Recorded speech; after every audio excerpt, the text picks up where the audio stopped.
2024 में जीत का परचम लहराने के लिए देश की दो बड़ी पार्टियां बीजेपी और कांग्रेस की तैयारियां जोरों पर हैं।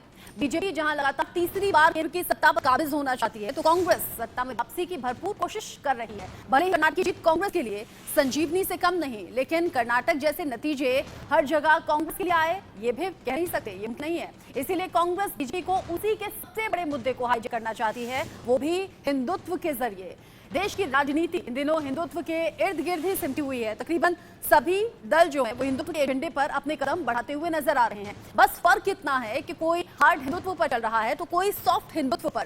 कांग्रेस हिंदू को हिंदुत्व से अलग बताती है कि बीजेपी दोनों को एक ही मानती है। किस तरह से बीजेपी की राह पर चलकर उसी को मात देने की कोशिश में है, आपको एक एक कर समझाते हैं, समझाएंगे आंकड़ों के जरिए और बताएंगे कि कैसे कांग्रेस उस राह पर चल पड़ी है, कांग्रेस को क्यों सॉफ्ट हिंदुत्व की जरूरत आखिर पड़ी है और क्यों कांग्रेस ने रास्ता अपनाने की सोची है। कांग्रेस को 2024 से पहले 3 महत्वपूर्ण राज्य मध्य प्रदेश, छत्तीसगढ़ और राजस्थान में इस साल होने वाले चुनाव पहले क्यों सॉफ्ट हिंदुत्व की राह पर चलना होगा, ये समझिए। हिंदुत्व के मुद्दे पर बीजेपी को बहुत फायदा हुआ है। हिंदुत्व के फॉर्मूले से बीजेपी लगातार चुनाव जीत रही है। कांग्रेस का लंबे समय से मुस्लिम वोटों पर फोकस रहा है। बीजेपी ने कांग्रेस को मुस्लिम परस्त पार्टी के तौर पर स्थापित किया है। मुस्लिम परस्त पार्टी का टैग हटाने की कोशिश है, साथ ही साथ हिंदू वोटों के बीच में अपनी पह जमाने की कोशिश यहां कांग्रेस करती हुई नजर आ रही है। 2024 को लेकर तैयारी होनी भी चाहिए। हिंदू और हिंदुत्व के मायने क्या हैं, इसे समझना भी जरूरी है। इससे पहले हम आपको ये भी बताएं कि हिंदू और हिंदुत्व के मायने कांग्रेस कैसे समझे हैं और कैसे लोगों के बीच जाकर ये बताना चाहती है कि वो हिंदुओं के लिए भी काम कर रही है। हिंदू और हिंदुत्व में शब्द समानता है, लेकिन दोनों शब्दों को अलग अलग तरीके से देखा जाता है। हिंदू एक फारसी शब्द है जो कि सिंधु से बना है। ईरानियों ने सिंधु नदी में पूर्व में रहने वालों को हिंदू नाम दिया था, तभी से चल रहा है। सिंधु नदी के आसपास और उससे आगे भारतीय उपमहाद्वीप में रहने वालों को हिंदू मानते हैं। आर्य सिद्धांत और धर्म का अनुयायी हिंदू है। ऐसे में कांग्रेस अब हिंदुत्व के रास्ते पर चलकर 2024 की तैयारियों को और ज्यादा मजबूत करना चाहती है। लेकिन ऐसा क्यों कहा जा रहा है कि 2024 में इस बार हिंदू बनाम हिंदुत्व की राजनीति जो है वो चरम पर होगी, क्योंकि कांग्रेस भी बीजेपी को काउंटर करने के लिए तैयार दिख रही है। किस तरह से, ये भी समझिएगा। बीजेपी के हार्ड हिंदुत्व पर सॉफ्ट हिंदुत्व की राह पर अब कांग्रेस है। कमलनाथ के मंच पर बजरंग सेना की उपस्थिति नजर आती है। जय श्री राम का नारा भी लगता है। रामगमन पथ पर भूपेश बघेल के बढ़ते हुए कदम भी बताते हैं कि हिंदुत्व के रास्ते पर कांग्रेस है। गुजरात से कांग्रेस का शुरू हुआ सॉफ्ट हिंदुत्व का राज्य दर राज्य बढ़ना ये बताता भी है कि कांग्रेस ने भी अब बुढ़ा पकड़ ली है, जिससे उसे फायदा हो सकता है। साथ ही 2024 की बिसात के तौर पर इसे देखा जा रहा है। बीजेपी को किस तरह से हिंदुत्व के मुद्दे से फायदा होता आया है, ये भी आपको समझने की जरूरत है। लंबे समय से बीजेपी की हार्ड हिंदुत्व की पॉलिटिक्स रही है।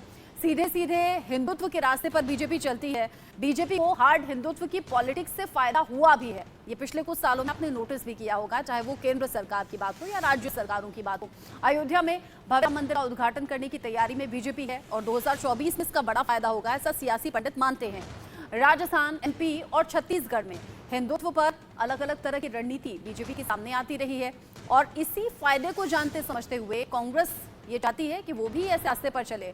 इस बीच बड़ा अपडेट आप जानिए। शंकराचार्य निश्चलानंद सरस्वती ने बड़ा बयान दिया है। सब हालातों के बीच में बाबा बागेश्वर बीजेपी के प्रवक्ता बता दिए हैं। निश्चलानंद ने भारत को हिंदू राष्ट्र घोषित करना चाहते हैं धीरेन्द्र शास्त्री, ये शंकराचार्य निश्चलानंद ने कहा है। और कहा है बाबा बागेश्वर सिर्फ बाबा नहीं बल्कि वो तो बीजेपी के प्रवक्ता हैं, भारत को हिंदू राष्ट्र घोषित करना चाहते हैं। शंकराचार्य निश्चलानंद सरस्वती वो पहले नहीं है जो इस तरह की बात कर रहे हैं, बल्कि इससे पहले स्वामी अविमुक्तेश्वरानंद भी ये कह चुके हैं कि इन सब से कुछ फायदा नहीं होगा, बल्कि लोगों को बेहतर रास्ते पर ले जाना और सभी का विकास करना ये ज्यादा जरूरी है। शंकराचार्य निश्चलानंद ने अब बड़ा बयान दिया है बाबा बागेश्वर को लेकर। ये वो वक्त है जब बाबा बागेश्वर चाहे बिहार में जाएं, चाहे गुजरात में जाएं, चाहे मध्य प्रदेश में जाएं, लोगों की दीवानगी बहुत ज्यादा देखने को मिल रही है। लाखों की संख्या में लोग जुट रहे हैं। कांग्रेस तो ये तक आरोप लगा रही है कि क्या 2024 का चुनाव धीरेन्द्र शास्त्री के बल पर बीजेपी जीतेगी। साथी जिनका नाम ले रहे हैं एक बार मेरे पास आए थे। आपको इतना तो लगना चाहिए कि आप शंकराचार्य से कथावाचक की समीक्षा करवाना था। आप मेरे स्तर का ध्यान नहीं रख रहे हैं। मैं शंकराचार्य हूँ, ये मेरे सामने बालोपाल है। उत्कर्ष को प्राप्त करें यह भावना है। ये कथावाचक की समीक्षा, भाजपा के प्रचारक की समीक्षा शंकराचार्य से करवाना चाहती है, उचित है क्या? इन्होंने पूरे मंदसौर को भगवामय बना दिया है। अब तो जो धर्म विरोधी है उनको भी खुजली हो गई होगी, और होती है जो होने दो, मलम हम लेकर देंगे, लेकिन भारत हिंदू राष्ट्र बन करके ही रहेगा। वीरेंद्र शास्त्री अलग अलग वक्त पर इस तरह के बयान देते रहे हैं और बयानों के बाद चर्चा में भी आते रहे हैं। मध्य प्रदेश विधानसभा चुनाव में महज कुछ महीनों का वक्त बचा है। कांग्रेस की पूर्व राष्ट्रीय महासचिव प्रियंका गांधी महाकौशल से विधानसभा चुनाव का शंखनाद करने वाली हैं। इसके लिए 12 जून को जबलपुर दौरे पर आ रही है। कांग्रेस ने भी इसकी तैयारी शुरू कर दी है। प्रियंका गांधी करीब 4.5 घंटे जबलपुर में रुकी। बताया जा रहा है कि प्रियंका गांधी के साथ पूर्व मुख्यमंत्री कमलनाथ, विजय सिंह समेत कांग्रेस के कई दिग्गज नेता मौजूद रहने वाले हैं। और प्रियंका गांधी की मौजूदगी में ये चुनावी शंखनाद करना मध्य प्रदेश में कांग्रेस के लिए फायदेमंद साबित होता है या फिर नहीं, ये देखने वाली बात होगी। जबलपुर में किस तरह से प्रियंका गांधी का कार्यक्रम होगा ये भी आप जानिए। सुबह 10:30 बजे मां नर्मदा नदी के गौरी घाट जाएंगी प्रियंका गांधी। गौरी घाट पर पहुंचेंगी तो महाआरती में शामिल होंगी, आरती करती हुई नजर आएंगी। रोड शो भी करेंगी। रोड शो में कांग्रेस कार्यकर्ताओं के साथ साथ आम लोगों के भी जुटने की संभावना है, वो भी ज्यादा संख्या में। जनसभा को संबोधित करेंगी, मध्य प्रदेश के मुद्दों को उठाएंगी और बताएंगी कि क्यों आने वाले चुनाव में कांग्रेस को चुनना चाहिए। नारी सम्मान योजना की औपचारिक शुरुआत भी प्रियंका गांधी करेगी। नारी की बात करती हुई एक नारी नजर आएगी, उसका अलग प्रभाव पड़ेगा, ऐसा भी कांग्रेस का सोचना है। महिला मार्च के जरिए शक्ति प्रदर्शन भी प्रियंका गांधी करेंगी और इन सब बातों का असर आने वाले चुनाव में होगा, ऐसा मध्य प्रदेश कांग्रेस मानती है। मध्य प्रदेश में महाकौशल क्षेत्र को लेकर कुछ खास बातें भी हैं, ये भी आपको समझना जरूरी है। जहां पर प्रियंका गांधी होंगी और वहीं से चुनाव शंखनाद वो करने वाले हैं। और प्रियंका गांधी का पहुंचना, लोगों के बीच में जाना, संबोधित करना, इसका असर भी होगा क्योंकि जबलपुर महाकौशल क्षेत्र का हिस्सा है। यहाँ पर 38 विधानसभा सीटें हैं जिन पर असर प्रियंका गांधी के पहुंचने का होगा। 2018 विधानसभा में कांग्रेस को 38 में से 24 सीटें मिली थी, जबकि बीजेपी को 13 मिली थी और एक निर्दलीय के खाते में गई थी। 2013 विधानसभा में बीजेपी को 38 में से 24 सीटें मिली। बीजेपी कांग्रेस महाकौशल से विंध्य बुंदेलखंड को भी साधने की कोशिश में है। बीजेपी और कांग्रेस ही है जिसमें कड़ी टक्कर मानी जा रही है मध्य प्रदेश में, और दोनों ही पार्टियों की ये कोशिश है कि अपनी पार्टी के समर्थन में माहौल को बनाया जाए। ऐसे में प्रियंका गांधी तुरुप का इक्का साबित हो सकती है। कांग्रेस की ऐसी कोशिश है और उसी पर वो काम कर रही है। जबलपुर में प्रियंका गांधी के आने का मतलब आखिर है क्या, किस तरह से तैयारियां हैं, ये भी आपके लिए समझना जरूरी है। इंडिया न्यूज संवाददाता राजेश कुमार विश्वकर्मा की ये रिपोर्ट देखिए और समझिए।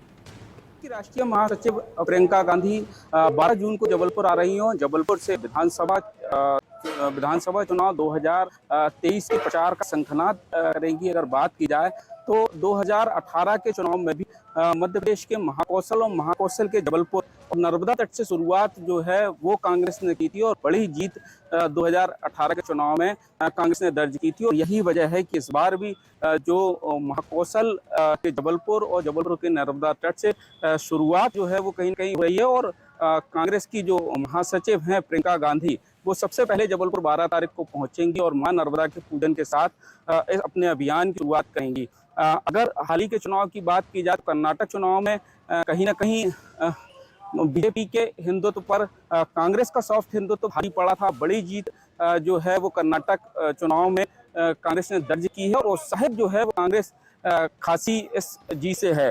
और यही वजह है कि एक बार फिर से कहीं ना कहीं फोकस जो है वो सॉफ्ट हिंदुत्व को लेकर है। अगर बात की जाए तो नर्मदा तट पर पूजन जो है 12 तारीख को प्रियंका गांधी सुबह सबसे पहले 10:30 बजे यहाँ पर करेंगी। उसके बाद यहाँ से रवाना होंगी भंवरताल पार्क, जहाँ पर रानी दुर्गावती की प्रतिमा पर माल्यार्पण करेंगी और इसके बाद 11 बजे गोल बाजार शहीद स्मारक में आम सभा को संबोधित करेंगी, जहां उनको सुनने के लिए उनके बड़ी संख्या में कांग्रेस कार्यकर्ता मौजूद रहेंगे। इसके अलावा महाकौशल के इससे बड़ी संख्या में जनता पहुंचेगी। तमाम व्यवस्थाएं तैयारियां यहाँ पर जारी हैं। नर्मदा तट पर आप देख सकते हैं कि किस तरीके से तैयारियां यहाँ पर की जा रही हैं, क्योंकि बड़ा कार्यक्रम है कांग्रेस। और एक बार फिर से शुरुआत जो है वो कहीं ना कहीं विधानसभा चुनाव 2023 की जबलपुर और महाकौशल से की जा रही है कांग्रेस की। इसको देखते हुए तमाम जो तैयारियां हैं वो यहाँ पर की जा रही हैं। तमाम व्यवस्थाएं यहाँ पर जुटाई जा रही है। बड़ी संख्या में कार्यकर्ता उस दिन यहाँ पर जुटेंगे।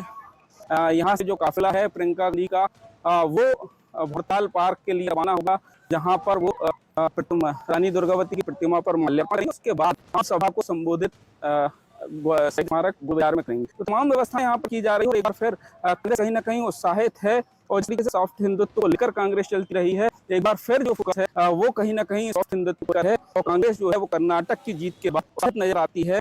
और जिस तरीके से चुनाव प्रचार की शुरुआत फिर महाकौशल की धरती महाकौशल के जबलपुर और जबलपुर के नर्मदा तट से किसी महासचिव प्रियंका गांधी करेंगे। कैमरामैन मनीष शर्मा के साथ राजेश कुमार विश्वकर्मा, इंडिया न्यूज जबलपुर। राजेश कुमार विश्वकर्मा की रिपोर्ट आपने देखी। इतनी भव्य तैयारियां कांग्रेस की हैं और यही चुनावी शंखनाद होगा, उसका असर होगा तो इलेक्शन और उसके बाद साफ हो पाएगा। छत्तीसगढ़ में कुछ महीने बाद विधानसभा चुनाव होने हैं। छत्तीसगढ़ सरकार सॉफ्ट हिंदुत्व को लेकर आगे बढ़ कदम रख रही है। रायपुर से इंडिया न्यूज संवाददाता अनंत शर्मा की रिपोर्ट देंगे। छत्तीसगढ़ और भगवान राम, इन दोनों में जो है वो काफी संबंध क्योंकि राजा राम जो है छत्तीसगढ़ के भांचा हैं और छत्तीसगढ़ के भांचा होते ही साथ ही कांग्रेस और भाजपा इस करने की जो होड़ है वो काफी तेज हो चुकी है। राजनीतिक माहौल में जो है यहाँ जो राम है वो देखे जाते हैं। इस वक्त मैं जो है राजा रामचंद्र के दरबार में मौजूद हूँ। रायपुर में जो भव्य मंदिर है राजा का, वहाँ मैं मौजूद हूँ।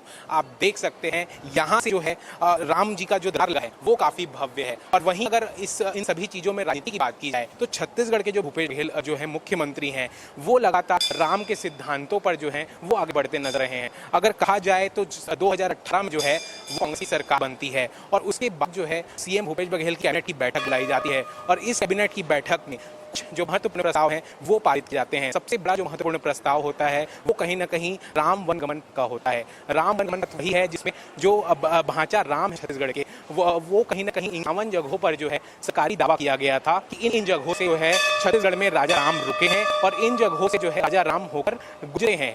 तो इन पहले प्रस्ताव की अगर बात की जाए तो पहले प्रस्ताव में 9 जगहों को चिन्हांकित किया गया और इन 9 जगहों पर जो है वो कहीं ना कहीं एक भव्य जो है मंदिर का निर्माण कराया गया, कौल्य माता मंदिर का निर्माण कराया गया और वहीं जो है शिवरी नारायण का जो मंदिर है उसे भी भव्य बनाया गया। लगातार जो है कांग्रेस की सरकार जो है राम वनगमन पथ कहीं ना कहीं राम विचार को लेकर आगे बढ़ रही है। कुछ दिनों पहले की अगर बात की जाए तो यहाँ पर एक जो है भव्य राष्ट्रीय रामायण महोत्सव का आयोजन किया गया था। 3 दिवसीय जो है रामायण महोत्सव था वो रायगढ़ में आयोजित किया गया था जिसमें देश विदेश के जो कलाकार थे वो आए थे और उन्होंने रामायण को लेकर जो है अपनी प्रस्तुति दी थी। इन सभी चीजों को अगर देखा जाए तो कहीं ना कहीं सॉफ्ट हिंदुत्व का जो एक एजेंडा है उसमें कहीं ना कहीं दोनों ही राजनीतिक जो पार्टियां हैं अपना आवेश करती नजर आती हैं। अगर भारत की बात की जाए तो वो दावा करती हैं कि राजा राम जो हैं वो उनके हैं और उनका यही कहना है कि राजा राम किसी एक व्यक्तिगत पार्टी के नहीं हैं। राजा राम जो हैं वो सभी के हैं, सभी के लिए हैं। तो इसी को लेकर जो है छत्तीसगढ़ में राजनीति देखने को मिल रही है। आने वाले दिनों में अगर बातचीत की जाए तो विधानसभा का चुनाव होना है और 2018 में जिस तरीके से कांग्रेस की जीत हुई है इस बार ही जो है कांग्रेस